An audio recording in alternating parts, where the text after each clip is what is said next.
ಇದು ಭಾಳ ಖಂಡನೀಯ. ಯಾಕಪ್ಪ ಅಂದರೆ ಇವತ್ತು ಕಾನೂನನ್ನು ಯಾರು ಗೌರವಿಸ್ತಾರೆ, ಆ ವಕೀಲರ ಮೇಲೆ ಲಾಠಿ ಚಾರ್ಜ್ ಮಾಡಿದ್ದಾರೆ, ಮಹಿಳಾ ವಕೀಲರ ಮೇಲೆ ಲಾಠಿ ಚಾರ್ಜ್ ಮಾಡಿದ್ದಾರೆ, ಹಳ್ಳಿಯಲ್ಲಿ ಕೂಲಿ ಕಾರ್ಮಿಕ ಕೆಲಸ ಮಾಡ್ತಕ್ಕಂಥವ್ರ ಮೇಲೆ ಇವತ್ತು ಲಾಠಿ ಚಾರ್ಜ್ ಮಾಡಿ ಇವತ್ತು ಅವರಿಗೆ ಭಾಳ ತೊಂದರೆಯನ್ನು ಕೊಡ್ತಕ್ಕಂಥ ಕೆಲಸ.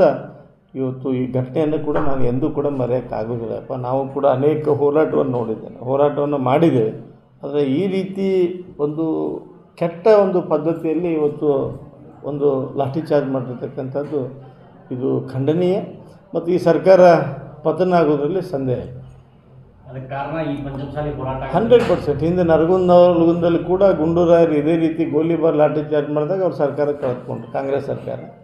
ಈ ಒಂದು ಮುಂದಿನ ವ್ಯವಸ್ಥೆಯಲ್ಲಿ ಇದೇ ಪಂಚಮಸಾಲಿಗಳಿಂದ ಈ ಸರ್ಕಾರ ಪತನ ಆಗುತ್ತೆ. ನಿಮ್ಮ ಸ್ವಾಮೀಜಿಗಳು ಒಂದು ಮಾತು ಹೇಳಿದ್ರು, ನೀವು ಮೀಸಲಾತಿ ಕೊಡದೆ ಹೋದರೆ 2028ಕ್ಕೆ ನಾವು ಏನಂತ ತೋರಿಸ್ತೀವಿ ನಿಮ್ಗೆ ಅಂತ.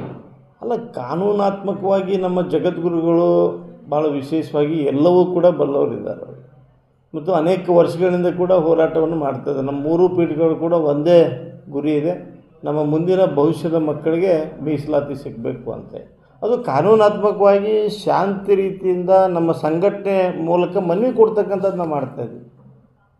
ಕಾನೂನಾತ್ಮಕವಾಗೇ ಮಾಡಲಿ, ನಮಗೆ ಅದನ್ನು ಮನವಿ ಕೊಡೋಕ್ಕೆ ಬಂದವ್ರಿಗೆ ನೀವು ಲಾಠಿ ಚಾರ್ಜ್ ಮಾಡೋದು ಇದು ಸರಿಯಾದ ಅಲ್ಲ ಅನ್ನುವಂಥದ್ದು ಇವತ್ತು ರಾಜ್ಯದ ಜನ ಹೇಳ್ತಕ್ಕಂಥದ್ದು.